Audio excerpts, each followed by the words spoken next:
Hi hello வணக்கம், welcome back to my channel. இது marriage சீரிஸோட பார்ட் 7. ஸோ ஃப்ரெண்ட்ஸ் நலங்கு வச்சாங்களே, காலேஜ் ஃப்ரெண்ட்ஸ், அன்னைக்கு அவங்களுக்கு சாப்பாடு போட்டுட்டு நான் வெளியே வந்து பார்க்குறேன். இவங்க 2 பேரும் சர்ப்ரைஸாக பிரைட் டு பி பண்ண போகிறதுக்காக வந்தாங்க. பிரைட் டு பியில் என்னோட மேரேஜில் வந்து நான் ரொம்ப ரொம்ப ரொம்ப எக்ஸ்பெக்ட் பண்ண ஒரு விஷயம். என்னோட மேரேஜில் அது நடக்குதுன்ற போது, நான் எக்ஸ்பெக்ட் பண்ண விஷயம் நடக்குதுன்னும் போது நான் ரொம்ப சந்தோஷமாக இருந்தேன்.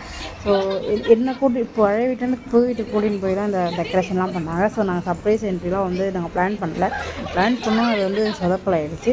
ஸோ ஸ்ட்ரெயிட்டாகவே வந்து நாங்கள் கேக் கட்டிங் செலிப்ரேஷன் பண்ணிட்டோம். கேக்லாம் வெட்டி முடிச்சதுக்கப்புறம் எல்லாருக்கும் கேக் ஊட்டிட்டதுக்கப்புறம் வந்து பாப்பாக்குள்ளே அடிச்சுட்டு நல்லா என்ஜாய் பண்ணி செம்மையாக கார்டாக ஆகிட்டோம்.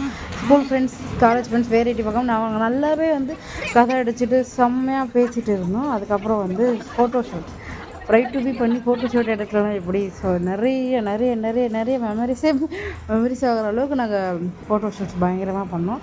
ஃபோட்டோ ஷூட்லாம் முடிச்சதுக்கப்புறம் எல்லோரும் சாப்பிட்டு முடிச்சுட்டு அது சாப்பிட்டு முடிச்சிட்டோம். கதை அடித்து முடிக்கும் போது சாப்பிட்டோம். ஸோ கதை அடித்து ரொம்ப நாங்கள் டயர்டாகிட்டோம். ஏன்னா நெக்ஸ்ட் டே மேரேஜ்ன்றதுனால ரொம்ப டயர்டாக்கி வேணாம் அப்படின்னு சொல்லிட்டு நாங்கள் நல்லா ஃபோட்டோ ஷூட்லாம் பண்ணி முடிச்சு அப்புறம் க்ரூமை கூப்பிட்டோம். நாங்கள் வந்து ஃபோட்டோ ஷூட் பண்ணோம். ஃபோட்டோ ஷூட் எல்லாமே சூப்பராக வந்தது, நான் எக்ஸ்பெக்ட் பண்ணாத அளவுக்கு. அதுக்கப்புறம் எல்லோரும் சாப்பிட்டு முடிச்சுட்டு நாளைக்கு வாங்கன்னு சொல்லிட்டு எல்லோரையும் சென்ட் ஆஃப் பண்ணிவிட்டு சில பேர் ஸ்டே பண்ணுறதா இருந்தது. ஸ்டே பண்ணிவிட்டு சில பேர் பிரியாவை எல்லோரும் வந்து சென்ட் ஆஃப் பண்ணிவிட்டு அடுத்த வாக்கில் பார்க்குறேன்.